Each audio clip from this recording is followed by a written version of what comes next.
चलिए कहानी शुरू करते हैं। एक समय की बात है। एल्डोरिया के राज्य में अलेक्जेंडर नाम का एक बुद्धिमान और दयालु राजा रहता था। उन्होंने निष्पक्षता और करुणा के साथ शासन किया और अपनी प्रजा का प्यार और सम्मान अर्जित किया। राजा अलेक्जेंडर के 3 बेटे थे, लियो, एडम और जॉर्ज। सबसे बड़ा लियो मजबूत और बहादुर था। एडम मंझला बच्चा, चतुर और साधन संपन्न था, और जॉर्ज जो सबसे छोटा था, सौम्य और दयालु था, जो सबका पसंदीदा था। राज्य के सभी लोग उससे ज्यादा पसंद करते थे। जैसे जैसे साल बीतते गए, राजा अलेक्जेंडर का स्वास्थ्य बिगड़ने लगा। यह महसूस करते हुए कि उसके पास कम समय है, जानते थे कि उन्हें सिंहासन के लिए उत्तराधिकारी चुनना होगा। हालांकि वह अपना अंतिम निर्णय लेने से पहले यह सुनिश्चित करना चाहते थे कि उसके तीनों बेटों की शादी हो जाए। राजा ने शादियों के लिए सबसे शुभ समय निर्धारित करने के लिए अपने भरोसेमंद जेफरस नामक एक बुद्धिमान ऋषि को बुलाया। जेफरस ने अपने ज्ञान से खिलते फूलों, साफ आसमान और हल्की हवाओं के दृश्य देखे। उन्होंने घोषणा की, शादी का सही समय अगले महीने है। इस ज्ञान के साथ राजा अलेक्जेंडर ने आगामी शादियों की घोषणा करते हुए अपने सभी सहयोगियों और पड़ोसी राज्यों को निमंत्रण भेजने का आदेश दिया। खबर तेजी से फैल गई और विभिन्न देशों की राजकुमारियां भव्य आयोजन की तैयारी करने लगी। एल्डोरिया राज्य उत्सव की तैयारी में लग गया। हालांकि इस खुशी के बीच ईर्ष्या का एक काला बादल मंडरा रहा था। लियो और एडम के मन में अपने सबसे छोटे भाई जॉर्ज के प्रति गहरी ईर्ष्या थी। जॉर्ज न केवल उन तीनों में सबसे सुंदर था, बल्कि सबसे दयालु और लोगों का सबसे प्रिय भी था। उसमें प्राकृतिक करिश्मा और करुणा से भरा हृदय था, जिससे वह राज्य में सभी का प्रिय था। यह पक्षपात उसके बड़े भाइयों को अच्छा नहीं लगा। जॉर्ज को अपमानित करने के लिए दृढ़ संकल्पित लियो और एडम ने मिंटा नामक एक दुष्ट जादूगरनी की मदद मांगी। मिंटा, जो अपनी काली शक्तियों और चालाक दिमाग के लिए जानी जाती है, शाही परिवार के भीतर कलह पैदा करने के लिए उत्सुक थी। वह भाइयों की मदद करने के लिए तैयार हो गई, लेकिन उन्हें परिणाम भुगतने की चेतावनी दी। साथ में उन्होंने तीरंदाजी प्रतियोगिता के दौरान जॉर्ज को अपमानित करने की योजना तैयार की। तीरंदाजी प्रतियोगिता एक पारंपरिक कार्यक्रम जहां राजकुमार हवा में तीर चलाते थे और जहां तीर गिरता था, वहां खड़ी राजकुमारी उनकी दुल्हन बन जाती थी। प्रतियोगिता का दिन आ गया और माहौल उत्साह और प्रत्याशा से भर गया।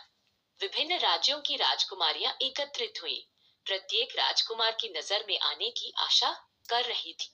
प्रतियोगिता की शुरुआत एडम के साथ हुई, जिसने अपना तीर सटीकता से चलाया और वह एक खूबसूरत और बुद्धिमान राजकुमारी बेला के सामने आकर गिरा। इसके बाद लियो ने अपनी बारी ली और उसके तीर ने राजकुमारी एलिजा के सामने अपना निशान पाया, जो अपनी कृपा और दयालुता के लिए जानी जाती। आखिरकार जॉर्ज की बारी थी। उसने एक गहरी सांस ली, अपने तीर पर निशाना साधा और उसे छोड़ दिया। उसे पता ही नहीं चला कि मिंटा ने उस पर जादू किया है। तीर बेतहाशा उड़ता हुआ मैदान से बहुत आगे निकल गया और अंधेरे जंगल में गायब हो गया। सब लोग तीर ढूंढने के लिए आगे बढ़े। जंगल के बीच में जॉर्ज को एक प्राचीन कांटेदार पेड़ पर अपना तीर मिला। उसे यह देखकर आश्चर्य हुआ कि तीर पर इंद्रधनुषी पंखों वाली एक सुंदर तितली बैठी हुई थी। जॉर्ज का दिल यह जानकर उदास हो गया कि वह एक तितली से शादी नहीं कर सकता। फिर भी उसने धीरे से उसे उठाया और महल की ओर वापस चला गया। राजा अलेक्जेंडर ने राज्य की परंपराओं का पालन करते हुए जोर देकर कहा कि जॉर्ज प्रतियोगिता के परिणाम का सम्मान करे। हालांकि वह तितली से शादी नहीं कर सका, लेकिन जॉर्ज ने उसे अपने साथी के रूप में स्वीकार कर लिया। इस फैसले से राज्य के लोग और जॉर्ज के दोस्त ने जॉर्ज का मजाक उड़ाया, लेकिन वह दृढ़ रहा और तितली के साथ दयालुता और देखभाल के साथ व्यवहार करता रहा। दिन हफ्तों में बदल गए और जबकि लियो और एडम अपनी नई दुल्हनों के साथ अपने जीवन का आनंद ले रहे थे, जॉर्ज को लगातार उपहास का सामना करना पड़ा। उपहास के बावजूद वह जहां भी जाता, तितली को अपने साथ रखता। लेकिन एक शाम राज्य ने नवविवाहित जोड़े के सम्मान में एक भव्य समारोह का आयोजन किया। बहुत मजाक के बाद जॉर्ज ने इस बार तितली को अपने साथ न ले जाने का फैसला किया। जैसे ही वह मेहमानों के बीच गया।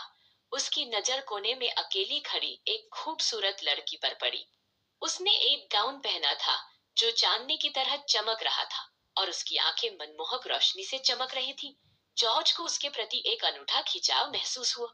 वह उसके पास आया और पूछा, क्या मैं आपके साथ नृत्य कर सकता हूँ? लड़की चुप रही, लेकिन उसने अपना हाथ आगे बढ़ा दिया। उन्होंने पूरी शाम सुंदर ढंग से नृत्य किया। जैसे ही उन्होंने नृत्य किया, जॉर्ज को अपनापन का एहसास हुआ। हालांकि लड़की उदास लग रही थी, उसकी आंखें अनकहे दुख से भरी थी। जैसे ही नृत्य समाप्त हुआ, जॉर्ज अपनी जिज्ञासा पर काबू नहीं रख सका। आप कौन है? उसने धीरे से पूछा। और इतनी उदास क्यों लग रही हो? आंखों में आंसू लेकर आखिरकार लड़की बोली, मैं राजकुमारी निया हूँ। उसने खुलासा किया। जॉर्ज ने आगे कहा, राजकुमारी निया, मैं आपसे शादी करना चाहता हूँ। क्या आप मुझसे शादी करेंगी? निया ने जवाब दिया, लेकिन राजकुमार आपके पास पहले से ही आपका साथी है। जॉर्ज आश्चर्यचकित रह गया, लेकिन उसने राजकुमारी निया को अपने भाग्य के बारे में सब बताया। लेकिन जब से मैं तुमसे मिला हूँ, मैं किसी और चीज के बारे में नहीं सोच सकता, उसने कबूल किया। निया ने उससे कहा कि पहले उसे अपने अदीब को जाने देना होगा। वह तितली तुम्हें जहां मिली थी, वहां उसे वापस छोड़कर आओ। निया ने कहा। दृढ़ निश्चय करके जॉर्ज घर लौट आया और तितली को जंगल में आजाद करने का फैसला किया। वह तितली को रखने जंगल में गया। जैसे ही उसने उसे नीचे रखा, एक तेज रोशनी ने उसे घेर लिया। जब उसने अपनी आंखें खोली, तो उसने राजकुमारी निया को अपने सामने खड़ा पाया। निया, तुम वापस आ गई, जॉर्ज ने कहा। उसका दिल खुशी से उछल रहा था। निया ने दुख के साथ कहा, हाँ, वह तितली में ही थी। जॉर्ज, तुम भी दूसरे राजकुमारों की तरह ही हो। मुझे लगा कि तुम उस तितली को ऐसे अकेले नहीं छोड़ोगे, उसने आगे कहा। यह तुम्हारे लिए एक परीक्षा थी। अभी मैं ऐसे राजकुमार के साथ नहीं रह सकती जो स्वार्थी हो। यह कहकर राजकुमारी निया हवा में गायब हो गई। जॉर्ज को अपने किए पे बहुत पछतावा हुआ। वह बिना खाए पिए बहुत दिनों तक जंगल में बैठकर रोता रहा। आखिरकार उसकी बुरी हालत देखकर राजकुमारी निया उसके पास वापस आई। निया मुस्कुराई, उसकी आंखें गर्माहट से भर गईं। तुम्हारा प्यार सच्चा है, उसने कहा, लेकिन तुम्हें सच्चाई जानने की जरूरत है। तुम्हारे भाइयों ने तुम्हारे खिलाफ साजिश रची है, उसी की वजह से तुम्हें इन सब का सामना करना पड़ा। जॉर्ज का दिल गुस्से और राहत दोनों से भर गया। इसके बारे में मैं जरूर पिताजी से बात करूंगा, उसने कसम खाई। दोनों राज्य वापस लौटे। राजा अलेक्जेंडर ने लियो और एडम को सजा के तौर पर जंगल में जीवन बिताने के लिए भेज दिया। जॉर्ज और निया ने प्रेम और खुशी से भरपूर एक साथ एक नया जीवन शुरू किया और राज्य उनके न्यायपूर्ण और दयालु शासन के तहत फला फूला। और इसलिए जॉर्ज और राजकुमारी निया हमेशा खुशी से रहे। उनका प्यार आने वाली पीढ़ियों के लिए आशा और प्रेरणा का प्रतीक बना रहा।